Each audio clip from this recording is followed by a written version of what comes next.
We will get the results right there with very little or none capacity of the clinical part. The doctor will be there to give away the diagnosis and for the findings, but now you can see how simple it can be as AI move forward. Dr. Fernández, this time and age of life, is dedicated of bringing AI and technologies to the country.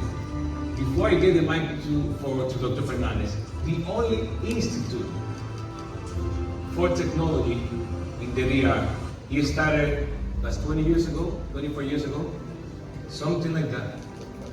24 years ago, and we have won in robotics in China, first and third place, and among other places in the world, thanks to Dr. Fernández. Dr. Fernández, the microphone is yours. Dr. Tapia also, that's it to you.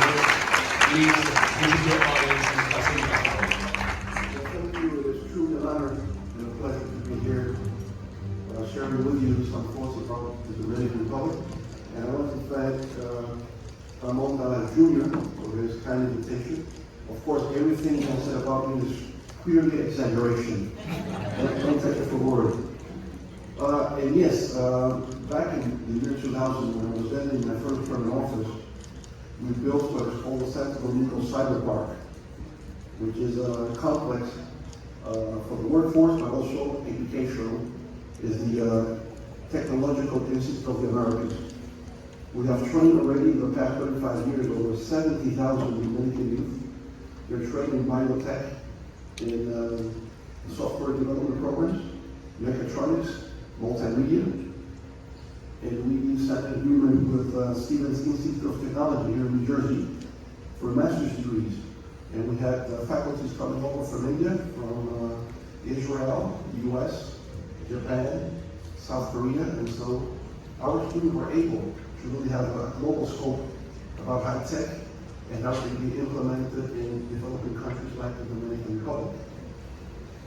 I would say, talking about our country, that in the last 50 years we have made tremendous progress in the Dominican Republic. We're coming from a long-standing dictatorship, 31 years, Trujillo. There was a transition to democracy that has guaranteed stable political democratic system in the Dominican Republic.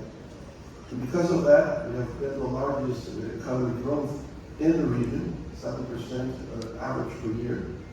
We have the seventh of 33 countries in Latin America and the Caribbean.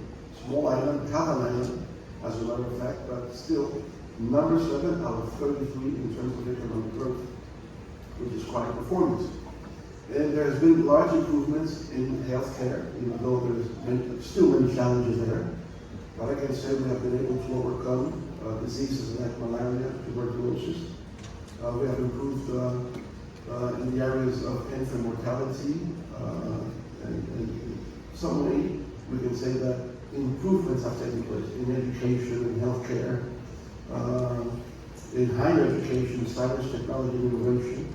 The Dominican Republic looks forward to the rest of the world. And lately, we have been also working on AI in different fields in the Dominican Republic. My foundation, the Global Foundation for Democracy and Development, has held 2 international seminars in the Dominican Republic. The first one was AI and the future of AI. And more recently was AI and education.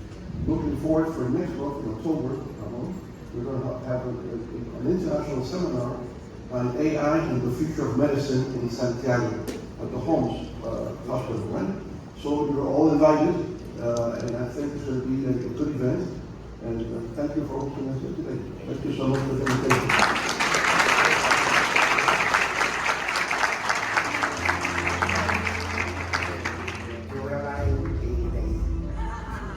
Thank you very much. I'm Dr. Tapia. I'm a primary care physician.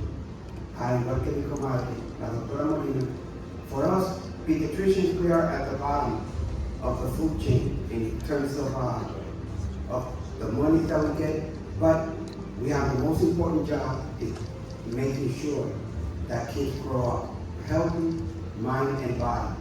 And I think artificial intelligence is helping us out a lot because it's starting to help us to identify early developmental problems with kids.